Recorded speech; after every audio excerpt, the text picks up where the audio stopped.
Perkenalkan, nama lengkap saya Maria Budi Oktaviana Habuk dengan nomor NIM 1803030194 dari kelas D.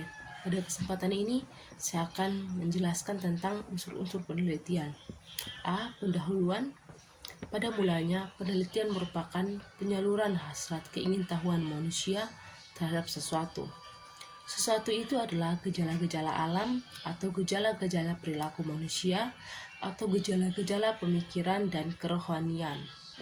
Gejala-gejala ini secara keseluruhan adalah kehidupan ciptaan Tuhan. Selanjutnya, penelitian ini menjadi kegiatan ilmiah yang memiliki cakupan tersendiri dan berhubungan dengan kegiatan lainnya. Penelitian memiliki berbagai kelengkapan yang secara garis besar terdiri atas unsur-unsur informasi dan unsur-unsur substansi, unsur formasi, dan unsur-unsur metodologi. Penelitian dilengkapi dengan unsur-unsur informasi tentang sesuatu itu yang beraneka ragaman dan hierarkisal, dari konkret sampai yang abstrak, mulai dari gejala dan fakta sampai konsep, hipotesis dan teori, bahkan hukum teori dan dalil. Ia juga dilengkapi dengan berbagai metode pada setiap tahap kegiatan, sehingga menjadi cara kerja ilmiah yang memiliki taraf ketetapan dan kecermatan yang tinggi. B. Unsur-unsur penelitian. Untuk dapat melakukan penelitian dengan baik, peneliti perlu memiliki pengetahuan tentang berbagai unsur penelitian. Unsur yang menjadi dasar penelitian ini adalah konsep, provinsi, teori, variabel, hipotesis, dan definisi operasional. Hubungan antara unsur-unsur penelitian ilmiah ini dapat juga disajikan secara saksama. 1. Konsep. Konsep secara umum dapat diartikan bahwa konsep adalah pengungkapan pentingnya suatu fenomena, atau kita dapat menyimpulkan konsep adalah yang menjadi suatu ada. Konsep dibangun dari definisi. Definisi adalah sistem terminologi seperti kalimat, simbol, atau rumusan yang menunjukkan fenomena tersebut. Yang kedua, variabel. Variabel adalah sesuatu yang digunakan sebagai ciri fisik atau ukuran yang dimiliki atau didapatkan oleh suatu peneliti tentang suatu konsep pengetahuan tertentu. Adapun kaum variabel dalam penelitian: 1. Untuk mempersiapkan alat dan metode pengumpulan data. Yang kedua, untuk mempersiapkan metode analisis atau pengolahan data. Yang ketiga, menguji hipotesis.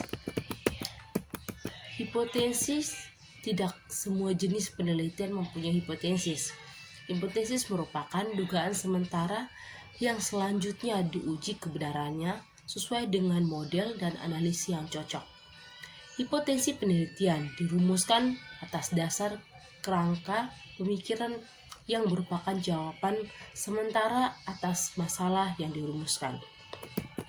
Hipotesis merupakan jawaban sementara atau pertanyaan penelitian yang diajukan terhadap masalah yang telah dirumuskan.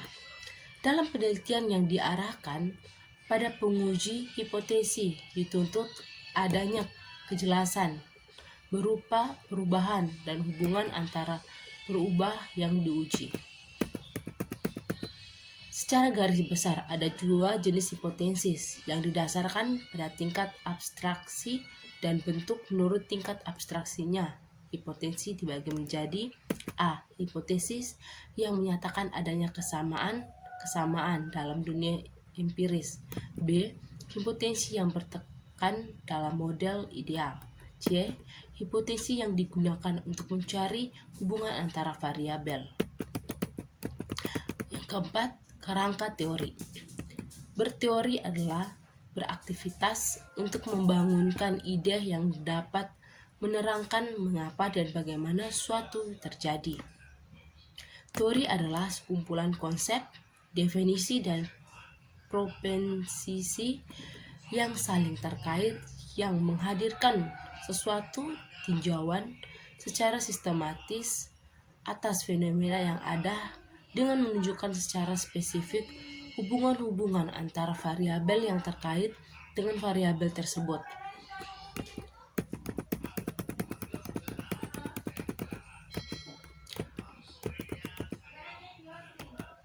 Menurut perspektif paradigma, ide-ide dikatakan sebagai teori jika ide-ide itu memiliki a. asumsi dan paradigma.